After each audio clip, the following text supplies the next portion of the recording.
हाय sister, आज हम बात करते हैं कि रमज़ान में एक कॉमन प्रॉब्लम है, वो है स्लीप आवर का कम हो जाना। हमारी नींद का टाइम जब कम होता है तो उसका हम पर साइकोलॉजिकल बहुत बुरा प्रभाव पड़ता है।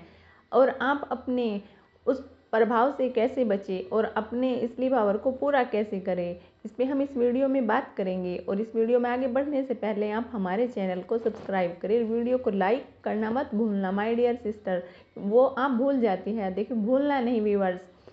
तो चलिए आगे बात करते हैं।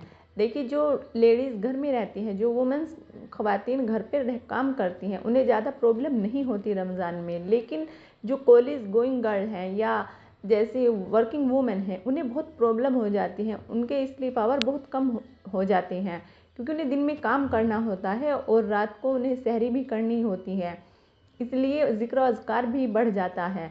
इस कारण उनका नींद का टाइम वो कम हो जाता है, जिससे उन्हें गुस्सा, चिड़चिड़ापन और यहाँ तक कि थकावट भी बहुत फील होती है। इन सब से बचने के लिए आप क्या कर सकती हैं? देखिए, मरियम जो एक कॉलेज गोइंग स्टूडेंट है, वो फर्स्ट ईयर की स्टूडेंट है, वो कॉलेज जाती हैं। वो बहुत पुरजोश थी, क्योंकि वो रमज़ान का बहुत दिनों से इंतज़ार कर रही थी। अल्लाहुम्मा बल्लिगना रमज़ान, क्योंकि उसने ये अल्लाह के नबी सल्लल्लाहु अलैहि वसल्लम की बात सुनी हुई थी कि हम रमज़ान में जाने से पहले रमज़ान की दुआ करते हैं, या अल्लाह मुझे रमज़ान के महीने में पहुंचा दे।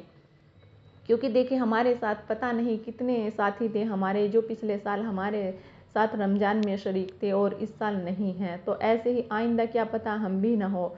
इसलिए हम बहुत ही पुरजोश अंदाज में रमज़ान को वेलकम तो कहते हैं, और मरियम भी ऐसे ही वेलकम किया। और वो पुरजोश थी, उसने दिन में अपना काम भी किया, रोज़ा भी रखा और कॉलेज भी गई, अपना ज़िक्र अज़कार किया। यहाँ तक कि वो कभी कभी इशा की नमाज और तराविया के बाद इस डर की वजह से पढ़ती रहती थी, सोती ही नहीं थी कि अगर मैं सो गई और मेरी सहरी में आँखें न खुली तो क्या होगा। इस कारण उसके मिजाज में बहुत चिड़चिड़ापन हो गया। कोई बात करता उसे गुस्सा आ जाता, फैमिली के साथ भी गपशप का टाइम नहीं मिलता। मरियम इस चीज़ को लेके बहुत परेशान हो गई। उसने सोचा मैं किससे डिस्कस करूं, ऐसा कोई फैमिली में था ही नहीं जो उसे सही से एडवाइस करे। वो एक दिन ऐसे ही थकी हुई, ख़राब मूड के साथ बैठी हुई थी और अपने लैपटॉप पर अपने काम कर रही थी। उसने सोचा मैं किससे बात करूं। फिर उसे एक इस्लामिक सेंटर दिखाई दिया, जिसमें एक कोच थे, वो समझा रहे थे। उन्होंने उन्हें ज्वाइन किया और उनसे अपने बारे में बात की। मेंटोर को बताया कि मुझे ये प्रॉब्लम है और मुझसे टाइम मैनेज नहीं होता। उन्होंने उसे समझाया, कहा मरियम देखे, जैसे हम पर इबादत फ़र्ज़ है, ऐसे ही हम पर हमारे जिस्म का ख्याल रखना भी फ़र्ज़ है, और जिस्म में नींद का ख्याल रखना बहुत ज़रूरी है। जब तक हमारा नींद सही से पूरी नहीं होगी तो हमारा जिस्म सही रह ही नहीं सकता। इसके हम पर असरात आएंगे ही आएंगे, क्योंकि नींद हमारी ज़िंदगी का एक मेन हिस्सा है। उसे सही से प्रॉपर पूरा करना ज़रूरी है। उन्होंने समझाया कि मरियम आप अपना रूटीन बनाए। उन्होंने मरियम को ऐसे रूटीन बना कर दिया। चले इसे हम समझते हैं। मरियम का रूटीन ऐसे था, सहरी करो, सहरी के बाद आप अपनी फजर की नमाज अदा करें और फिर 2 घंटे के लिए सो जाएं। उसके बाद जब आप उठे, दिन में अपना काम से फ्री होने के बाद कॉलेज जाए, कॉलेज से जब आप आ जाए थोड़ा सा आराम करें, ज़ोहर की नमाज अदा करें। उसके बाद जो आपको अपने इफ़्तार के लिए प्रिपरेशन करनी है, वो खाने की अपनी तैयारी कर लें। और इफ़्तारी तक जब आपका किचन का काम फ्री हो जाए और इफ़्तारी के बाद आप रोज़ा इफ़्तार कर लें। थोड़ा सा उस बीच आपको अगर कोई काम है तो काम करें, नहीं तो कोई अपनी तस्बीह या ज़िक्र अज़कार करना है वो कर लें। फिर आप इशा की नमाज़ बाकायदा अगर आपके यहाँ इंतज़ाम हो तो आप मस्जिद में अदा करें। जो वुमेंस के लिए इंतज़ाम जहाँ होते हैं वो करती हैं, लेकिन हमारे यहाँ नहीं है, हम नहीं कर सकते।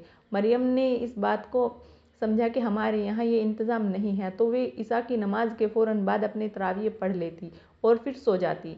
और इस सोने की वजह से वो उसे ज़रूरत भी नहीं पड़ी अलार्म की, और वो सहरी में बिना अलार्म ही उठ गई, क्योंकि उसकी स्लीप आवर का टाइम पूरा हो चुका था। ये हमारे अंदर अल्लाह ताला ने नेचुरल ही स्लीप साइकिलिंग का जो प्रोसेस रखा है, वो हमें खुद ब खुद अलार्म देता है। और हमारी जब नींद पूरी हो जाती है तो हमारी बॉडी उससे रिलैक्स फील करती है और हम पूरे दिन के लिए एनर्जेटिक हो जाते हैं।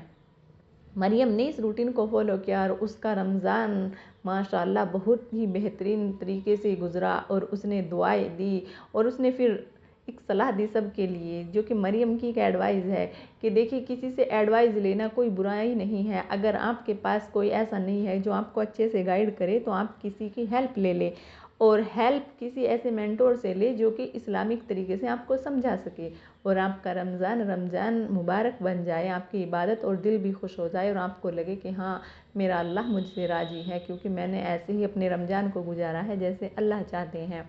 अपनी बहन को अपनी दुआओं में याद रखना। इंशाल्लाह नेक्स्ट वीडियो में मुलाकात होगी। अल्लाह हाफिज़।